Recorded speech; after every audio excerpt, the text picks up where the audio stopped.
When I was about 11 or 12, I found out I had asthma. Couldn't breathe, went and got an inhaler. Started taking the inhaler, it helped me breathe.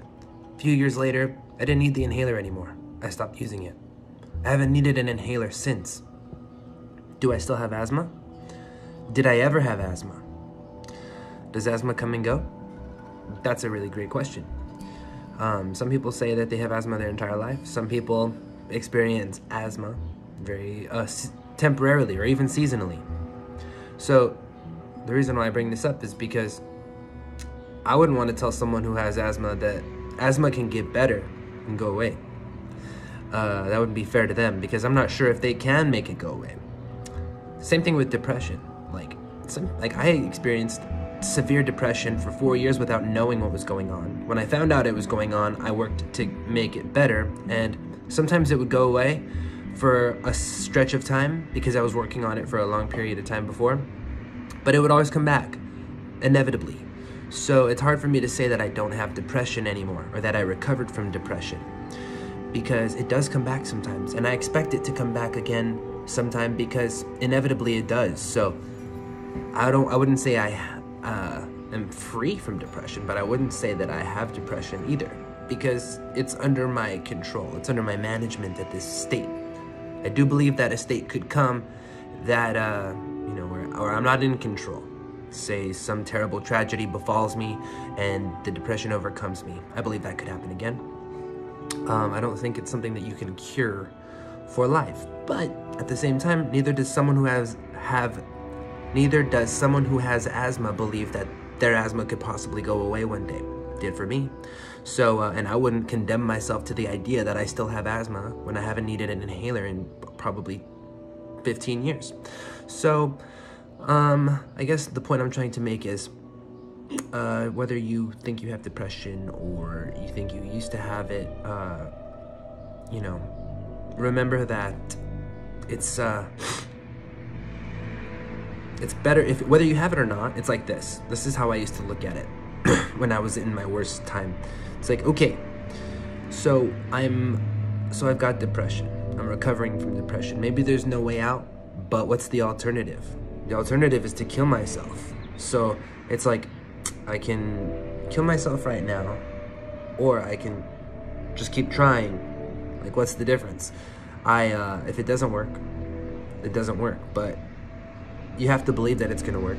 You have to try it anyway, even if you don't think it's gonna work. Because what's the point in going on what's the point in trying if you don't think it's gonna work? What's the point in trying to recover from depression if you don't think it's possible? So you have to believe that depression is something you can recover from. Even if you don't believe that depression is something that's temporary, you have to believe that you can recover from it, because like if you were a vampire, if you contracted vampirism, then you would have to find a way to live your life in a productive and meaningful way at night.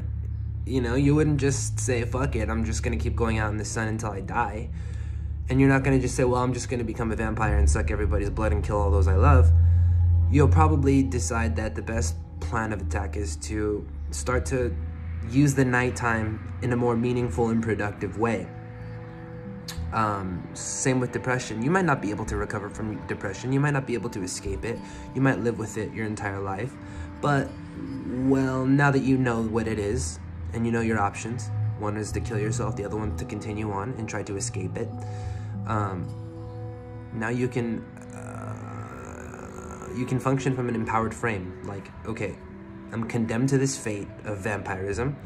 I'm going to accommodate. I'm going to use the night to make something of myself. And same thing with depression.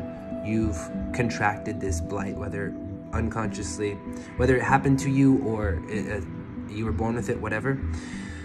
Now that you know it exists, you've become aware of it.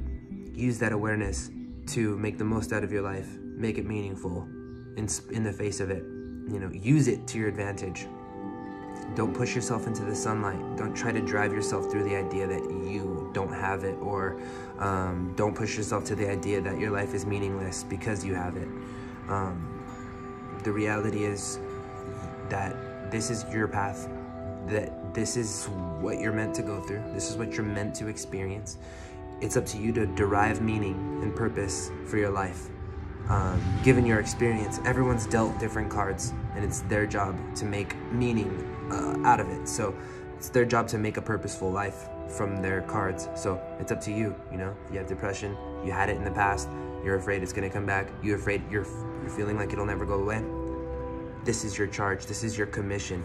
So go forth, and whatever you do, if you're afraid that it's all gonna be for nothing, if you contribute to someone else's life, it's never for nothing. So make contribution your chief aim in life. And it's a great thing for someone who is suicidal or depressed to think about, because like your life becomes meaningful if you can give something to another person. And so when you dedicate your life to contribution, it's ironically the most meaningful way to live life. So when you're in a state of, when you're in a critical state, it's easy to make that decision to commit your life to self-sacrifice, because you were ready to sacrifice your life anyway. So like self-sacrifice and literal sacrifice, you know, it's what's the difference? Sacrifice your life, you know, sacrifice your life, but sacrifice it for the good of others. Like, don't sacrifice it because you are afraid of life or because you feel life is not worth living. Sacrifice it to make it worth living for others. That's contribution, and that's what's like the most rewarding, fulfilling way to live life. So I hope this helps. The idea of like, you know, whether or not you're gonna be depressed or have depression for the rest of your life, it doesn't matter. It's not important. The important part is the important thing to remember is these are your cards that you were dealt, and you can make something meaningful of your life using these cards. You're gonna sacrifice your life one way or another. So don't sacrifice it in a selfish way, sacrifice it in a selfless way. You wanna kill yourself? Kill yourself by giving your life for the good of others. I guess that's the only point I really wanted to make. Doesn't matter if depression's forever or temporary, whether it's coming and going or here to stay. Just make the most of your experience.